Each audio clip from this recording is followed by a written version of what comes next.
Actually, the three motivations, or rather not even three, one of them was to not react and not feel or express the pain or hurt for whatever the circumstance was because I know that my mother derives a lot from my emotion. So to not get her all hyper, upset and angry was one reason why you put up a facade. The second one that was therapeutic and right in front of me were my two children.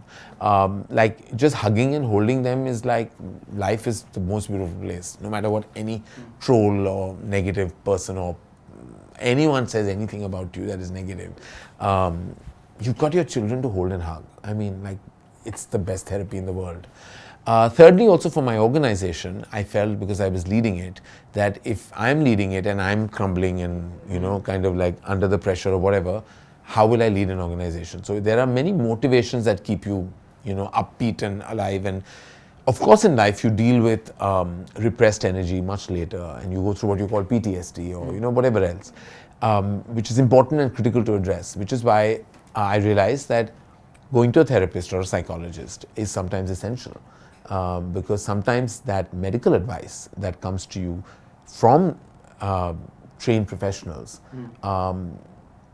it does heal your brain, you know, your brain, your head. Did your therapist ask you to get out of Twitter?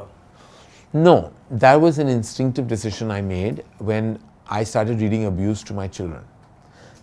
When that happened, and I was like, this is the lowest people can get. I mean, you abuse me, abuse what you want. They were abuses my mother as well. My mother is still a older person. My children were 5 at that time, you know, when I took that decision. I was like, no, this is it. Now I'm not going back on this platform for anything. Like, of course, my company is on it, and professionally one has to. Right. I realize the importance of the you're in platform. media, But I don't want to be on this platform. I don't want to read anything about my children, you know, because that breaks my heart, not only as a parent, but as a human being. When you read so much about yourself, especially in the last 3 years, sometimes it also makes a person feel apologetic about their actions or thoughts, or that every step that I'm taking is misfiring. You know, people use the word nepotism so casually with you, or every decision that you take, or your relationship with Alia. Now, how does one, you know, especially an artist, keep being apologetic away from them and be comfortable? Honestly, I haven't, and I will not apologize for anything. I will cast who I feel is right. If that person happens to be related to somebody in the industry, then so be it.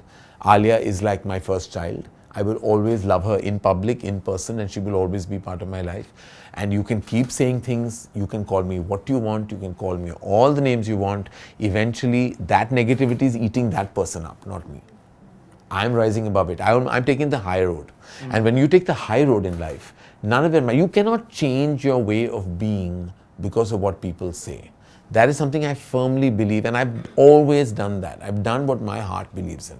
If my heart is, and my mom has taught me, if you are in the right, you believe you're in the right, then how can anyone make a difference? I can't start suddenly, tomorrow if I'm launching an actor who is equipped to be in a film and comes from a film family, that may be privileged for us for the start, but after that, she or he has to prove their mettle. But maybe I've seen something and I have access to that something. Why should I not leverage it? You know? And there are enough and more.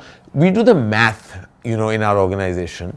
So at a given point of time, you are working with, between the Dharmatic shows, Dharma production movies, Dharma 2.0 ads, which we produce ads, and DCA, which is our talent management. You have an employer base of over, like, say, 1,000 people. Wow. 800 to 1,000 people, right, working for you. And even films that are moving, but at one given point in time, you have 800,000 people. Of those 800 to 1,000 people whose livelihood depends on the work that is given, and we make sure that we are well taking care of each and every member of that organization, out of that, 98% of those are not from the industry. Why is this data not talked about? Why are we talking about that one star kid or one industry kid that is getting an opportunity? What about the other thousands of people that are working, who are not from the industry and are working beautifully and comfortably and contributing so massively? But if you want to make a narrative that works negatively, you will make any narrative. The negativity is on whoever is making the narrative, not on me. And did you arrive with this at some point in life, that you need to be distant, insulate yourself from stuff that people say because you do you? I've always done me. I mean, I've never bothered. I mean, have I stopped? No.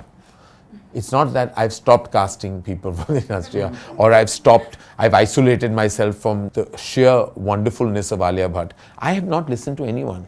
I just left a platform. I didn't listen, but because that platform had nothing to do with the things they were saying, it was about my kids.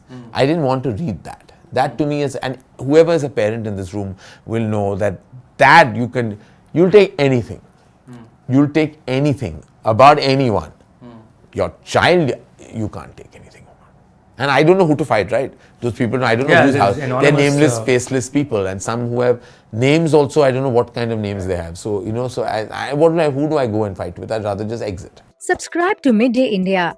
Get direct notifications on all our videos by clicking on the bell icon.